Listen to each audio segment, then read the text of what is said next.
ভারতের ডম্বুর ও গজলডোবা বাঁধ ইচ্ছাকৃত নয়, স্বয়ংক্রিয়ভাবে খুলে গেছে বলে জানিয়েছেন বাংলাদেশে নিযুক্ত ভারতীয় হাইকমিশনার প্রণয় কুমার ভার্মা।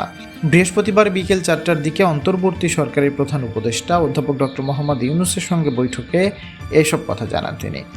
ভারতের ডম্বুর ও গজলডোবা বাঁধ খুলে দেওয়ায় বাংলাদেশের ফেনী, নোয়াখালী, কুমিল্লা ও মৌলভীবাজার সহ বেশ কিছু অঞ্চলে ভয়াবহ বন্যা দেখা দিয়েছে। যেসব অঞ্চল এখনও পানির নিচে তলিয়ে যায়নি সেসব অঞ্চলও ডুবে যাওয়ার শঙ্কা রয়েছে। এতে প্রায় 4 লাখের বেশি পরিবার পানিবন্দী ও 29 লাখের বেশি পরিবার ক্ষতিগ্রস্ত হয়েছে। এই অবস্থায় বাংলাদেশে নিযুক্ত ভারতের হাইকমিশনার প্রণয় কুমার ভার্মার সঙ্গে বৈঠক করেছেন অন্তর্বর্তী সরকারের প্রধান উপদেষ্টা অধ্যাপক ডক্টর মোহাম্মদ ইউনূস। বৈঠকের পর ফরেন সার্ভিস একাডেমিতে প্রেস ব্রিফিং করেন প্রধান উপদেষ্টার প্রেস সচিব শফিকুল আলম।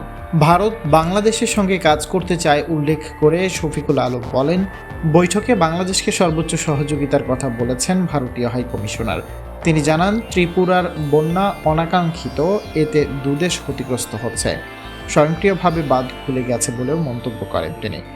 ভারতের সঙ্গে ভালো সম্পর্ক রয়েছে প্রধান উপদেষ্টার। সুসম্পর্ককে কাজে লাগিয়ে পানি বন্টনে দুদেশের সমঝোতার আহ্বান জানিয়েছেন প্রধান উপদেষ্টা। পানি ও নদী বিষয়ে দুদেশের উচ্চ ক্ষমতা সম্পন্ন কমিটি করার বিষয়ে ভারতীয় হাইকমিশনারকে বলেছেন তিনি, যোগ করেন প্রেস সচিব। বৈঠকে সংখ্যালঘু ইস্যুতে ভারতীয় সাংবাদিকদের বাংলাদেশে সফরের আমন্ত্রণ জানিয়েছেন প্রধান উপদেষ্টা।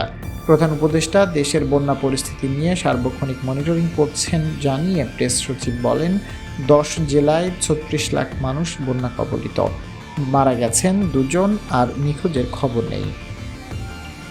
নদীগুলো ভরাট হওয়ায় দ্রুত বন্যার পানি ছড়িয়ে পড়েছে উল্লেখ করে শফিকুল আলম জানান, বন্যা কবলিত এলাকাগুলো পরিদর্শন করবেন উপদেষ্টারা।